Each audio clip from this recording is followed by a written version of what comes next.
All right, so this morning we're up to John chapter 6. Yeah. So we've been in John chapter 5. It seems like he was down in Jerusalem and he's healed the man, and then there was all that controversy that happened. And then he's talked to the teachers and the Pharisees about all of that and challenged them very deeply about his identity. And then we jump into chapter 6. And at the start of chapter 6, it says, after this, Jesus crossed over to the far side of the Sea of Galilee, also known as the Sea of Tiberias. Now, as far as I can tell, there's nothing that says that he's made his way from Jerusalem back up to Galilee.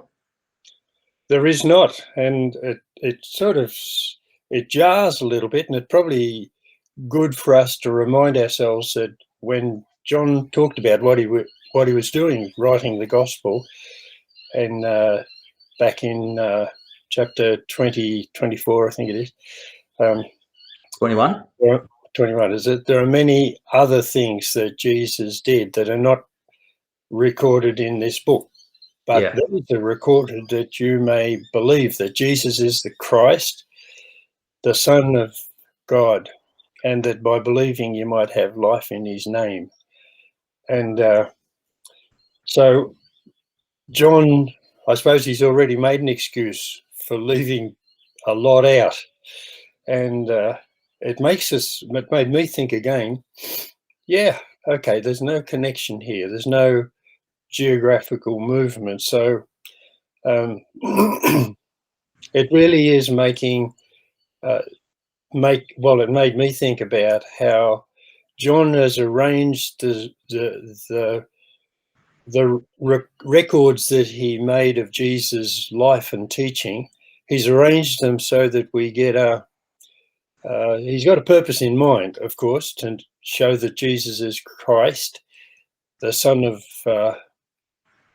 God, come on earth to be the Jewish Messiah, and also that he's the Son of God in a relationship that, like right in the prologue, when all things began, the Word already was, that he'd had a relationship between the Father with God as the Word and as a son of the Father.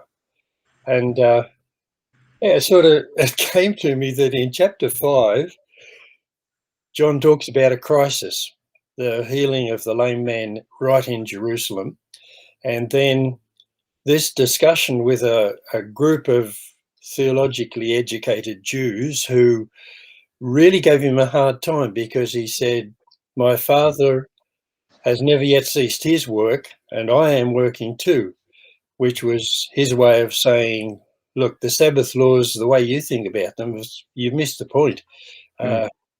God's not rested ever since creation, and the whole idea of the Sabbath is different from what you had.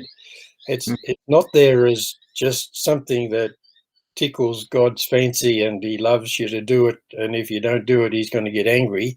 It's got not that feel at all, but it was there as a stage in their development for their cause, Another time Jesus said, the Sabbath was not made for man. No, sorry, the other way. Man was not made for the Sabbath, but the Sabbath was made for man. So it's all part of God's unfolding purposes. So the discussion about that, and I suppose really Jesus' reinterpretation of the law for the sake of the Jews and really putting them on track to what it was really meant to be. And John has shown how that really stirred up opposition. And so the focus in chapter 5 is, what is the relationship between the Son and the Father, and Jesus was very clear, that the Father wants us to give the same honor to the Son as they do to him. And if you don't give honor to the Son, well, you don't give honor to the Father who sent him. I think that's the message in chapter 5. And then in chapter 6, John records another critical incident where it just happens to be in Galilee. And his thought is not just to give a nice, smooth history of Jesus' movements, although in other places he does, like it starts at the Jordan River where John's baptizing, and then it says specifically he went up to Cana in Galilee, and then he went to Nazareth, and then down to Nazareth.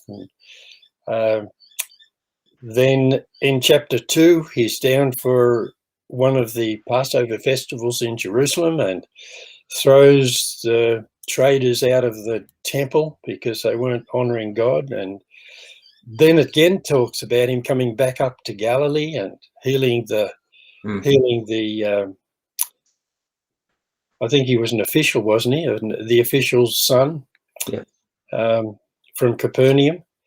And then in chapter 3, again, it tells the story of him going back down to Jerusalem and what is happening in Jerusalem with Nicodemus. And then tells the story of him moving from Jerusalem back up to Galilee, going through Samaria. And chapter 4 is about meeting the Samaritan woman. And then it talks about him going back down for another festival down in Jerusalem in chapter 5. And so he's in chapter 5, and then here it is out of the blue in chapter 6, this critical event up in Galilee where he fed the 5,000 with 5 loaves and 2 fishes. And I think what he's the purpose there is, in chapter 5, it's the relationship of the Son to the Father. And in chapter 6, it's really the relationship between the Son and us and humankind, He's the bread of life. He's sent by God. He's sent down to be the food to give spiritual strength to mankind. And it's going to be by him dying and rising from dead, although that's not prominent. But the very thing, he offends them, just like he offended the Jews in chapter 5 over the issue of the relationship between the Son and the Father. He offends these people by saying that they had to actually eat his body and flesh, eat his flesh and drink his blood in order to have the food from heaven that God wants them to have. So it's he offends them. He offends them even before that. He offends them even before that because he gets stuck into them saying, "You're just following me because I gave you a good feed." And it really got under their skin, I think. I picked that up.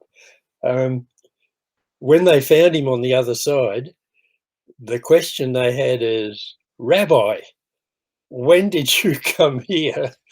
And obviously, ever since the night before, they'd been talking to one another. Well, we saw the disciples leave, and he was up the mountain, and there were no other boats, so he must have been up the mountain. And so we had our eye on him all the time, wanting to make him king.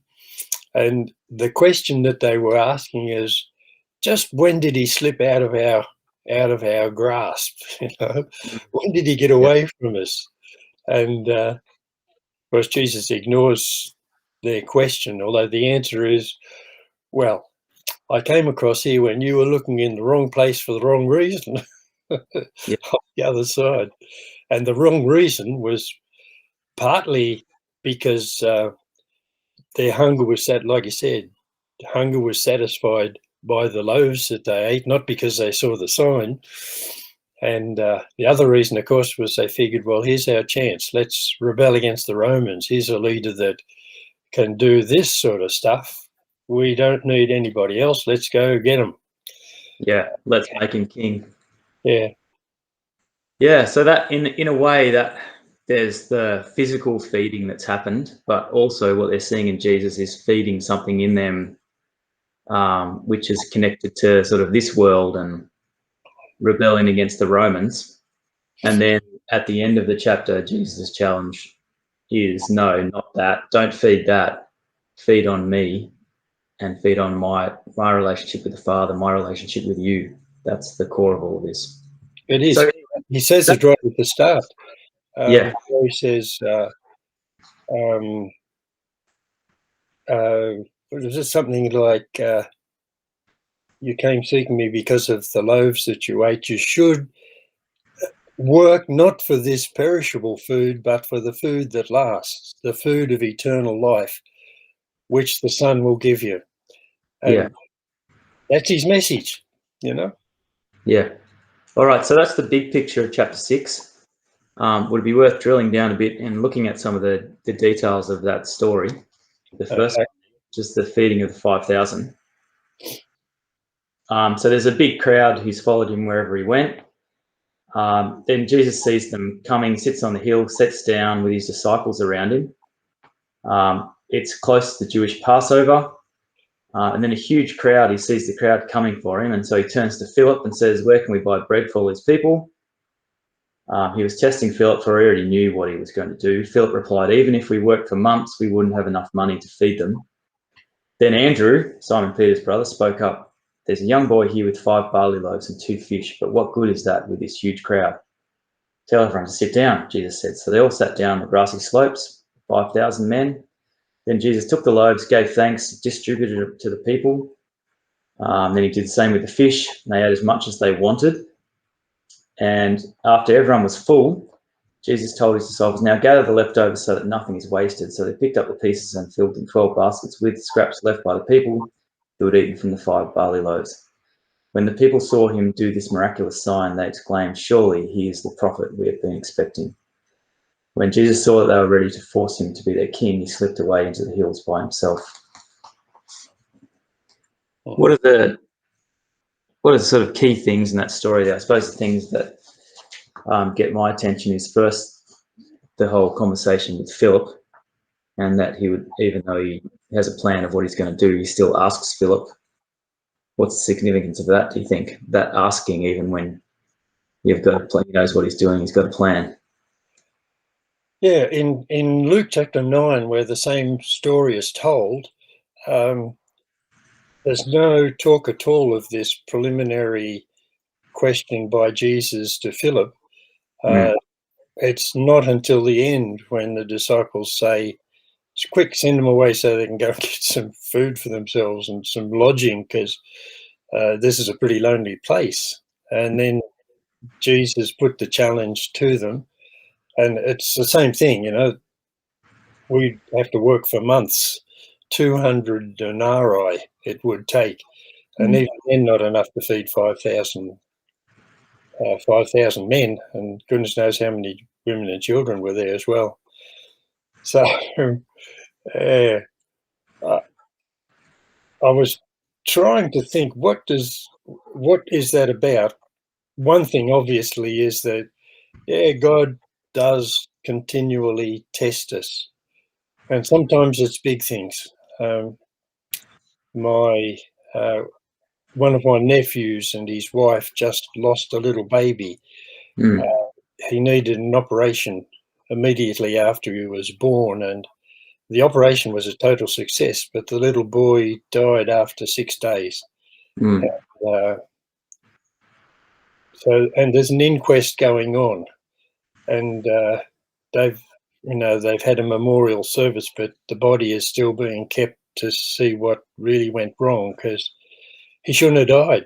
Really, that's all it is. He shouldn't have died, and all the prayer and trust and the hope that was there before he died, and then they happened to be there just in the middle of the night when the little boy suddenly turned very, things turned adverse in the intensive care unit, and he died while they were watching. And I just had an email from my nephew asking, like, they went through the memorial service, told the story. Tremendous testimony. It was so good I sent it overseas to people that I know, and you couldn't have had a better response from the mother and the father to a tragedy like that. And they saw very clearly that this was a test, and that they could even see how it would, for the rest of the family and for them, it freshened up their connection with heaven. tied another knot between them and heaven, and yeah, all the good they could see happening, but they still. My nephew just said, "Still pray for us. This is hard," and Yeah. finds it really hard to talk to family about it because it's just so raw, so tender. Well, that's one side of test, and yet, what can you say? God is in control. God has power. He protects us, but somehow or other, that little boy um, was let go, and you can only say in the end, well, it was to strengthen the parents and their family and us and me right now to think, yeah, in spite of disappointments, I trust God, and I know He will work everything out for good in the end, even if the good seems a long way off in the future yet. Yeah. So the challenge is, how do you not let that turn into bitterness and anger? I suppose that's going to happen, isn't it, through the process? But how do you Well, not get stuck on bitterness and anger? Because you can think, well, God knew that was going to happen, and He could have intervened and stopped it from happening. I suppose in the end, it's that deeper trust that there's something bigger going on than just that. yeah. And it's easy to see that from a distance. From a distance, yeah. Yeah, I told Caleb how proud I was that sorry, that was my nephew. Yeah, I was just so proud of the way that he had responded, that it really glorified God to see one of his disciples, or several of them, but he and his wife stand against such a tragedy, in their Yeah. life. And yeah, I really am proud of him still, proud of them in the way that they've responded. But so I think perspective and bitterness, I've been there, and I know that there's a tremendous relief comes when you finally. It's a call to sacrifice your own life, all of your own hopes and plans, to put it all, as it were, on an altar and say, well, God, it's yours. I sacrifice all that I have and all that I am and accept your will. And that's I think where God's leading us all to. And it's not just the big challenges either, but it's the little challenges, the little challenges about, oh, shoot, I got caught. I've got to pay a traffic fine, and you feel a little bit guilty and a little bit angry, God, for not protecting you. And why me? Those sorts. Or it could be just, facing a bad mood when you wake up in the morning and saying, this is not me now. That's the old nature that I have given up. So the sacrifices and the challenges come. And I think Jesus asking Philip, okay, Philip, how are we going to feed this crowd? I know if it was my wife, she would have really gone off the handle. Yep. So Philip doesn't really have an answer. Well, actually, what is his answer? Is he the one that says, oh, yeah, where can we buy the bread from for all these people? Obviously exasperated. Even if we worked for months, we wouldn't have enough money to feed them. And then Andrew steps in and talks about the boy with the 5 barley loaves and 2 fish. It's sort of weird, isn't it, the way Andrew approaches it? He brings the boy, but then at the end of introducing the boy and saying he's got the 5 barley loaves and 2 fish, he says, well, what good is that for this huge crowd? I wonder. Testing Jesus. That's right. Hey, that's good. He's turned it around on the other foot. Hey, yeah. And I think probably Jesus does want us to challenge him, It could well be. Alert from Signal. Signal desktop is likely in a macOS quarantine and will Sorry not be about able that. to auto-update. Can you Please hear? try moving Signal app to applications with Finder. Your computer's going a bit crazy. I thought I'd solved it. I know, obviously haven't. Okay. Yeah, what was I saying? Oh, we Jesus. challenge Jesus. Yeah, I think so. Yeah. I know in my own life when I finally stopped trying to make myself conform to what I thought God wanted me to be, Mm.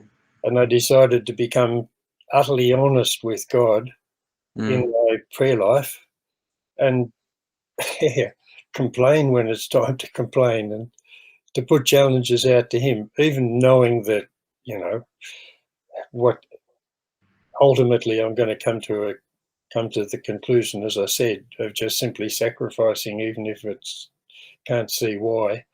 But Yeah. to talk about it honestly with God, I think is, for me, that's become, it's brought me nearer to God, I think, more personally in my relationship with Him, more confident of Him. Yeah. Yeah. I think just to sort of our experience a few years ago when, especially me, I was struggling a lot with the community and just feeling like there wasn't really good fruit coming and people whose lives were, you know, not being true to Jesus and who He'd called them to be, and really complaining to God and asking God a lot to do something about it. And He did. You know, that was really deep things that happened in my own life, but then also in the lives of people in the community. A whole lot of things that brought something fresh and new, and you know, people who came to faith as well. And it didn't happen all of a sudden. It happened slowly. No, and I think the heart of it is that we really wanted it.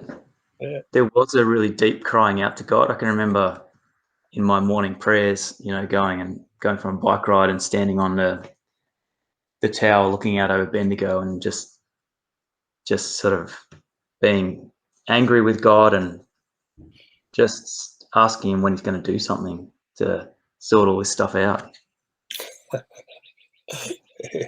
Yeah, but also in that, going through that process of submitting to Him completely as well.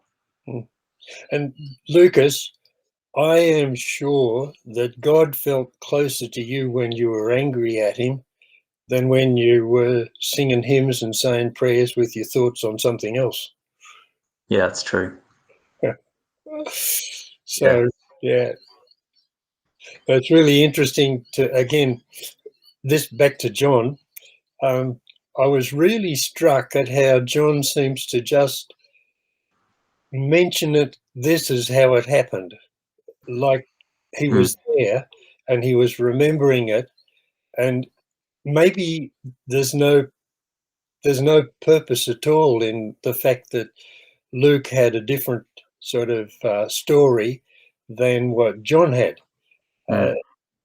Luke is picking up evidence from all over the place and hearing people who were there and trying to work out what happened, but John was there. John actually saw it. An example of that I picked up when I was reading Luke and thinking about John is how he doesn't say that it's Andrew who says we have this boy here. In fact, the disciples don't even say that the lunch belonged to a boy. They just say, we have 5 loaves and two fishes, but what's that amongst all this people? It seems Andrew overhears the discussion with Philip and kind of makes a comment, and he knew that the kid had a lunch. Maybe it was even Andrew's son who was there. Pretty big lunch for a kid, though, wouldn't it be? I noticed when Jesus told the people who came looking for him, your hunger was satisfied with the loaves. plural that you ate. So there were maybe little loaves. Yeah. Yeah. And could have been, if Andrew was his dad, it could have been for his dad as well. Yeah. Anyway, there's something about Andrew, the one who finds the kid and then challenges Jesus back. Yeah. But I Andrew, think the thing that really stands out to me is just how casually John talks about it as somebody who was actually there, who heard what was said and saw what happened. Sorry, I interrupted. no, that's all right. I was just going to say Andrew is the one who brought Peter originally as well. Oh, yeah. Yeah. We know from the other Gospels. So then Jesus tells everyone to sit down. So there's some organising that goes on. He mentions that the slopes are grassy. Don't know why that sticks in my mind. Is there something that Effort Works Stouffer says about that? About grassy slopes and the time of year that it was? Although we don't know it's just before the Passover, don't we? Yeah, which is in March. And it's just another of those kind of background information that just ties in. So yeah, that's right. With just with the story that it's It's true to life, really those, true to life. Yeah, one of those details that you throw in because you're actually there and you can see it in your mind. Yeah. You remember that the grass was there and the slopes were grassy. Yep. Yeah. Yeah, it kind of helps it to ring true, doesn't it? So he organises them, they sit down. Jesus gives thanks and he multiplies them. Same with the fish, does the same with the fish. And then he points out a couple of times that the people ate all that they wanted. And then he says in verse 11, they ate all they wanted. And then 12, he says, after everyone was full. Yeah, so there's sort of there's a feeling of abundance there, isn't there? Yeah. Well, and the 12 baskets picked up of the scraps. Yeah. I guess that was for the 12 disciples, and Jesus left himself out. Yeah. And then, any other thoughts about that? The multiplying and the...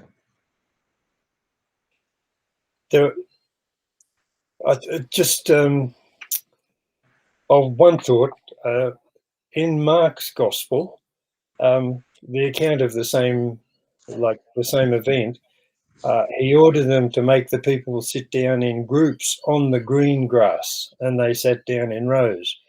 So John and Mark tie together, and I've noticed that several times, that somehow or other the two accounts of Jesus' life seem to have something in common. And obviously they're so very, very different writings. And I think what's in common is that the tradition is pretty strong that behind Mark's gospel is Peter, and Peter was there, and then John's gospel, John was there. So that, they both have this ring of being eyewitnesses, including stuff that was not because of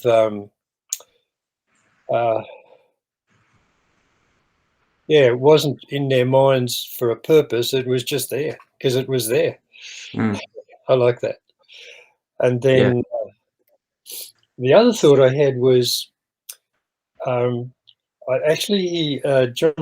draws attention to it. When the people saw the sign Jesus had performed, the word went round, surely this must be the prophet that was to come into the world. That it didn't happen, they gradually became aware of what was happening, Probably like the people that came looking for Jesus, their first thought was on satisfying their hunger. But then they started to wonder where the food came from. And then those who were near must have seen what was happening as Jesus was dividing the lunch, and it kept sort of multiplying. And then 5,000 people sitting down in groups of 50 or something or other all over the place. You could imagine how the story went out, Yeah. group to group, person to person, and how it wasn't just what was happening, but it was their interpretation of what was happening. You know, that this man must be the prophet who was to come. And then their decision what to do next, of course, was, all right, here's our opportunity. Can you imagine all that discussion going on amongst 5,000 men, sort of backwards and forwards while they're eating, like that, and then coming to a decision? And that's almost a parable of the way the gospel spreads. Yeah. Kind of. It does make you wonder, did the multiplying happen? Jesus prays, he breaks the bread and he breaks the fish and he puts into baskets, into the 12 baskets. That the multiplying must have happened somehow when the disciples are delivering the food to the group that they've been sent to deliver it to. And maybe people just kept taking it, but then there was still more there, kind of like the jar that never runs out of the oil. Yeah. With Ezekiel. So there was I suppose there was a response as well from the disciples in the way that he gives them the stuff and they go and deliver it, and they just deliver it because Jesus told them to.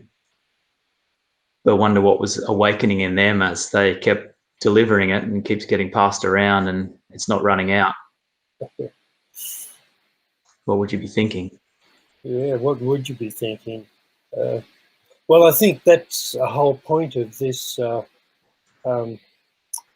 the healing ministries, the healing miracles showed Jesus' control over sickness. Yeah. And, or healing of the cripple and that sort of thing. But this is a different kind of thing. This is showing control over matter, Yeah. Being able to, Well, it's like the wine, isn't it? The water into wine. Yeah. Well, it is. That's right. So imagine, I can imagine if I was there, I would just be laughing, like if I was one of the disciples, you'd just be so joyous and you'd just be laughing at it all, thinking, just keep going. And imagine getting back with the other disciples and talking about it afterwards. Yeah. Just be remembering it and thinking about, yeah. Luke mentions that this is after Jesus had given the 12 power over demons and sickness and had sent them out to preach the gospel in the villages and to heal the sick. Yep. So they had their own power given to them from Jesus. So they were kind of, if that's the context, then, I mean, that's the historical context, then they would have been by this time expecting something pretty big from Jesus. But the people who were sitting on the ground hadn't got to that stage yet. Yeah. It really means you have to do something about Jesus. And their response, the people's response, was the wrong one. Yeah. Make him king of Israel. But they were nearly right to make him king in your own life. That's obviously what has to happen. Yep. Yeah. And it'd be remiss of us if we didn't mention Paul Rowe's observation that he always talks about with his story, where he says, what happens when, someone small, a kid brings his lunch, Jesus can multiply it. And that power of, if we offer the little that we have, what Jesus can do to multiply that. Yeah, absolutely. So that's probably a good place to finish. Next Friday, we'll talk about the people's response. So then the Jesus disappearing in the night. Yeah. Across the lake, and then his challenge, and then the end of the chapter 6 is lots of people leaving Jesus because what he was saying was too hard. So lots to think about there. Absolutely. Yeah. Thanks, Laurie. Thanks, Lucas. See you soon. Go well.